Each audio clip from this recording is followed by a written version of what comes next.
তাকে আটকে রাখার জন্য এত বেল দিয়েছে, সেই বেলে সে মুক্তি পাচ্ছে না কেন? জবাব দাও। এই মামার উপর সমস্ত মিথ্যা মামলা প্রত্যাহার করে নিঃশর্ত মুক্তির দাবিতে এই বিক্ষোভ চলছে। নিঃশর্ত ভাবে মামার মুক্তির দাবিতে এই বিক্ষোভ চলছে।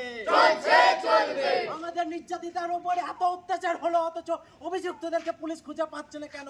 ঘুমন্ত পুলিশ, তুমি জবাব দাও। শান্তিনিকেতনের ঘুমিয়ে থাকা পুলিশকে জাগাতে তাই এই বিক্ষোভ চলছে। সারা রাজ্যব্যাপী সাধারণ মানুষকে আবেদন করছি, এই বিক্ষোভ ছড়িয়ে দিয়ে আন্দোলন করে তুলুন। সারা বোলপুর জুড়ে সমস্ত মানুষ এই আন্দোলনে সামিল হন। একটা সরকারি হোমে একজন মেয়ের ওপর পাশবিক ধর্ষণের ঘটনা ঘটছে, অথচ পুলিশ নির্বিকার কেন? জবাব দাও।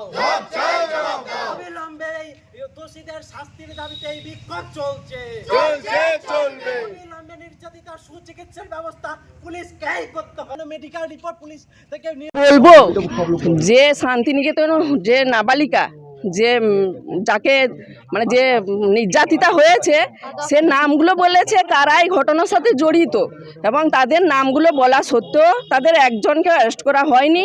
এবং যখন এই ঘটনা শোনার পরে সাধারণ মানুষ, পরিবার, তার মামা সবাই এসে প্রতিবাদ করেছিল।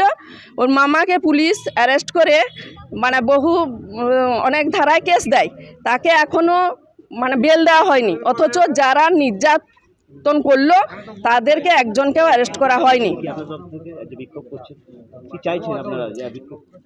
আমরা চাইছি নির্যাতিতার মামাকে নিঃশর্তভাবে মুক্তি দিতে হবে।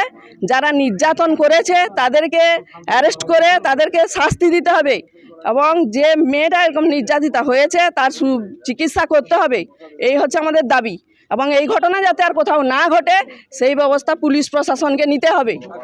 আজকে দিকে দিকে নারী নিগ্রহ চলছে, নারী নির্যাতন চলছে। আজিগর সহ সর্বত্র দেখছেন প্রতি মিনিটে, প্রতি ঘন্টায় মেয়েরা কোথাও না কোথাও এই ধরনের নির্যাতনের শিকার হচ্ছে, এবং প্রশাসন কোনো ব্যবস্থা নিচ্ছে না বলে জিনিস বেড়ে চলছে। আমরা এর প্রতিবাদ চাই। আমরা শুভবুদ্ধি সম্পন্ন সমস্ত মানুষকে জড়ো করে এর প্রতিবাদ আমরা চাই। আপনার নাম? আমার নাম নমিতা দাস।